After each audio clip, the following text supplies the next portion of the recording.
வரலாற்றை நிறைய பேர் படிப்பார்கள், பலர் எழுதுவார்கள், மிகச்சிலர் இடம்பெறுவார்கள். ஒரு சிலரால் மட்டுமே வரலாறு மாற்றப்படும். சதாம் மாற்றினார். வாழும் பொழுது அரை நூற்றாண்டு காலம் பேசப்பட்டவர், கொல்லப்பட்ட பிறகும் உலகம் இருக்கும் வரை பேசப்படுபவர், புரட்சியின் மூலம் ஆட்சியை பிடித்தவர், படையெடுப்பின் மூலம் ஆட்சியை இழந்தவர், அநீதியினால் கொல்லப்பட்டவர். சதாமை பதுங்கு குழியில் மயக்கவாயு கொடுத்து நிராயுத பாணியாக கைது செய்து சிறை, வழக்கு, தீர்ப்பு, தூக்கு என்ற திரைக்கதையை வெகு சீக்கிரமே எழுதி முடித்து விட்டது அமெரிக்கா. தூக்குக்கான காரணம் சதாமை கொல்ல முயன்றவர்களை அவருடைய பாதுகாப்பு படைகள் சுட்டு தள்ளியதாம். உலகில் சர்வாதிகாரிகளாக இருக்கட்டும், ஜனநாயகவாதிகளாக இருக்கட்டும், தனக்கு, தன்னுடைய அரசுக்கு, தன்னுடைய தேசத்துக்கு எதிராக செயற்படுகின்றவர்களை கொல்லும் வழிமுறையைத்தான் சதாமும் கையாண்டார். வழிமுறை சரியற்றதென்றாலும் சதாம் மட்டும் இதற்கு விதிவிலக்காயிருந்திருக்க முடியாதென்பது மட்டுமே உண்மை. சதாம் வீழ்ந்த பிறகு ஈராக்கில் பேரழிவு ஆயுதங்கள் இல்லை என்பது மட்டும் உலகுக்கு தெரியவில்லை. பல்வேறு இனக்குழுக்கள் கொண்ட நாகரீகத்தின் தொட்டிலான ஈராக்கை ஆள அதிபர் சதாமால் மட்டுமே முடியும் என்பதும் தெரிய வந்தது. சதாம் ஈராக்கிற்காக நிறையவே செய்தார். ஷியா, ஷன்னி, குர்து, பஸ்ரு என பல்வேறு பிரிவுகளாக இருந்தவர்களை ஈராக்கியர்களாக்கினார்.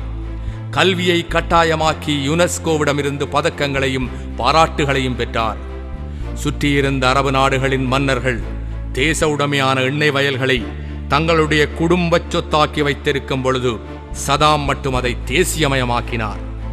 பாலங்களை கட்டினார், பளபளப்பான சாலைகளை அமைத்தார், புது புது தொழில்நுட்பங்களை ஈராக்கினுள் கொண்டு வந்தார்.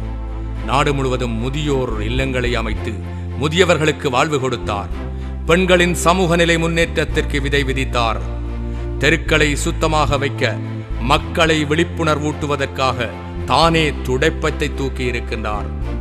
ஒரு இளம்பெண் தன்னந்தனியாக இரவு முழுவதும் நடமாடக்கூடிய அளவிற்கு சட்டம் ஒழுங்கை கைக்குள் வைத்திருந்தார். பொருளாதார தடையின் பொழுது அவர் சிரமப்பட்டு கட்டியிருந்த சில நவீன மருத்துவமனைகளில் இப்பொழுது கூட அடிபட்ட அமெரிக்க பிரித்தானிய வீரர்கள் சிகிச்சை பெற்று வருகின்றனர். அந்த தடையின் பொழுது கூட பொது விநியோக முறையை சிறப்பாக நடைமுறைப்படுத்தினார். ஈராக்கின் பாதுகாப்பு பலத்தை அதிகப்படுத்தியதன் மூலமாக தன்னை பற்றியும் ஈராக்கை பற்றியும் தன்னுடைய எதிரிகளுக்கு அச்சம் ஏற்பட வைத்தார்.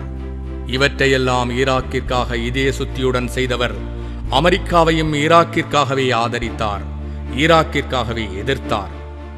சர்வதேச குற்றங்களை விசாரிப்பதற்காகவே சர்வதேச நீதிமன்றம் ஒன்று இருக்கிறது என்று கூறும் அமெரிக்கா அங்கு வழக்காட வேண்டிய சதாம் மீதான குற்றச்சாட்டை அவரோடு தெரிச்சண்டை போட்டவர்கள் கையில் கொடுத்து சதாமுக்காக வழக்காட வந்தவர்களை கொன்று, சாட்சிகளை நிர்பந்தப்படுத்தி, நீதிபதிகளை மாற்றி, தீர்ப்பை வாசித்து, தூக்கை நிறைவேற்றி மனிதகுல எதிரி ஒளிந்தான் என்று கூக்குரலிட்டது.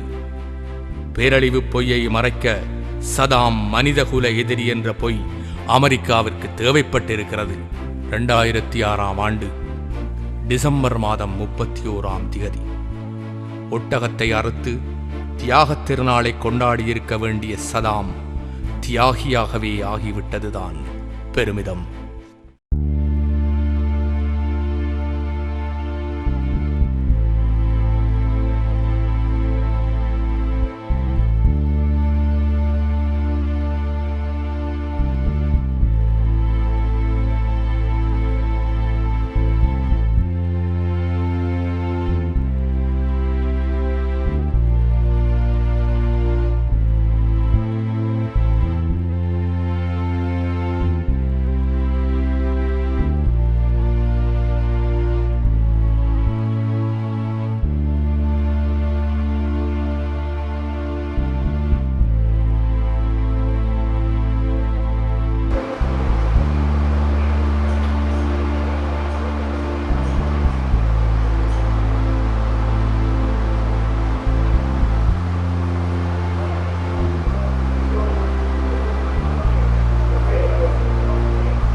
தூக்கு கயிற்றில் தொங்கியது நீ அல்ல நீதி, அக்கிரமத்திற்கு அடிபணியாதே என்பதுதான் உன் மரணம் சொல்லும் செய்தி. ஜனங்களை கொன்று ஜனநாயகம் காப்பவர்கள் விசாரித்தார்கள் உன்னை, ஆக்கிரமித்தார்கள் உன் மண்ணை. எல்லாவற்றிற்கும் காரணம் என்னை. உனக்கு தரப்பட்ட தூக்கு அது திருடர்களே கூறிய தீர்ப்பு. மாவீரனே, உன் மரணத்தை பார்த்தவர்களும் மாவீரர்களானார்கள். உன் சரித்திரத்திலும் சில அச்சுப்பிழை, அதையும் நீக்கிவிட்டது இந்த படுகொலை. தியாக திருநாளில் நீ விதைக்கப்பட்டாய். அந்த கொடியவர்கள் ஒரே ஒரு சதாமை கொன்று 1 கோடி சதாம்களை உருவாக்கிவிட்டார்கள். மாவீரன் சதாமே, நீடு துயிலில் நீ ஆழ்ந்து விட்டாய். ஆனால் உன்னை கொண்ட